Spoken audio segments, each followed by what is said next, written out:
Captain America the dark shadow. दोस्तों, video शुरू करने से पहले चैनल को सब्सक्राइब करें और कमेंट करके बताएं आपको वीडियो कैसी लगी। Let's start. साल 2025 और दुनिया एक बार फिर संकट में है।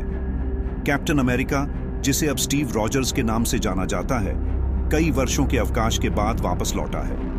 अपने अतीत के बोझ और एक बदले हुए भविष्य के बीच फंसा वह शांति की तलाश में था। लेकिन जब एक रहस्यमयी संदेश उसे मिलता है, वह जानता है कि उसकी वापसी अनिवार्य है। यह संदेश उसे एक नई चुनौती की ओर ले जाता है, एक उभरते हुए आतंकवादी संगठन डार्क शैडो की धमकी। स्टीव अपनी टीम को फिर से इकट्ठा करता है। Black window, Natasha Romanov, falcon, Sam Wilson और विंटर सोल्जर बकी बार्न्स फिर से मैदान में उतरते हैं। साथ में वे डार्क शैडो के रहस्यों को उजागर करने के लिए एक गुप्त मिशन पर निकलते हैं। मिशन की शुरुआत में ही उन्हें पता चलता है कि यह संगठन सिर्फ एक साधारण आतंकवादी समूह नहीं है। इसके पीछे कुछ बड़े राज छुपे हैं। डार्क शैडो के पीछे विक्टर वॉन का नाम सामने आता है, जो रेड स्कल का उत्तराधिकारी है। विक्टर सिर्फ एक आतंकवादी नहीं है, वह विज्ञान और तकनीक का विशेषज्ञ है और अपने पिता से कहीं अधिक खतरनाक साबित हो सकता है। विक्टर ने शैडो ऑर्ब नामक एक शक्तिशाली हथियार बनाया है, जो किसी भी शहर को चंद मिनटों में ध्वस्त कर सकता है। अब स्टीव और उसकी टीम के सामने यह चुनौती है कि वे इस हथियार को किसी भी कीमत पर नष्ट करें। पहली लड़ाई में टीम को विक्टर के कुछ प्रमुख सैनिकों से भिड़ना पड़ता है। यह संघर्ष रोमांचक और खूनी होता है। ब्लैक विडो और फाल्कन अपनी विशेष क्षमताओं का उपयोग करते हुए दुश्मनों को मात देते हैं।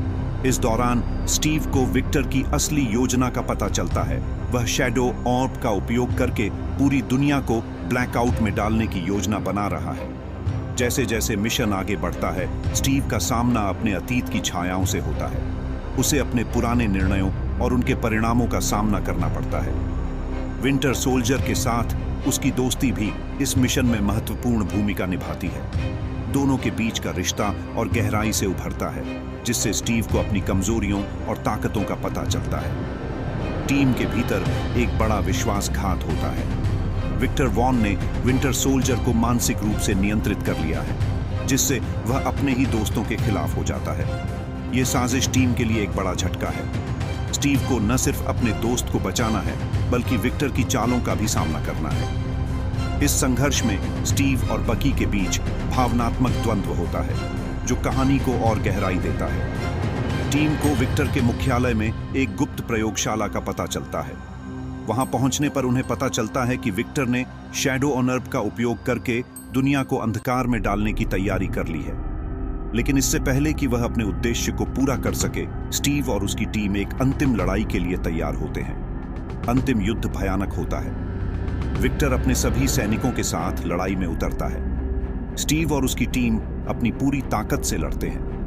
ब्लैक विडो की चालाकी, फाल्कन की उड़ान कौशल और स्टीव की अदम्य इच्छा शक्ति इस युद्ध को निर्णायक बनाते हैं। विक्टर का सामना स्टीव से होता है और यह लड़ाई दोनों के लिए निर्णायक साबित होती है। टीम विक्टर को हराने में सफल होती है, लेकिन इस जीत की कीमत चुकानी पड़ती है।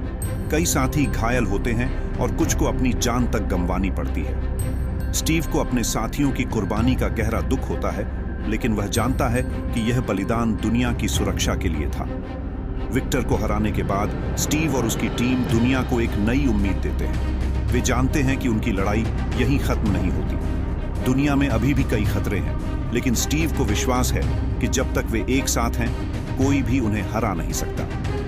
भविष्य की ओर। कहानी के अंत में स्टीव भविष्य की चुनौतियों के लिए तैयार होता है। वह जानता है कि उसकी जिम्मेदारी अब पहले से कहीं अधिक बढ़ गई है।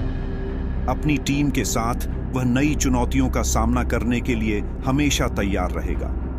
दुनिया में शांति बनाए रखने के लिए वे अपनी आखिरी सांस तक लड़ते रहेंगे।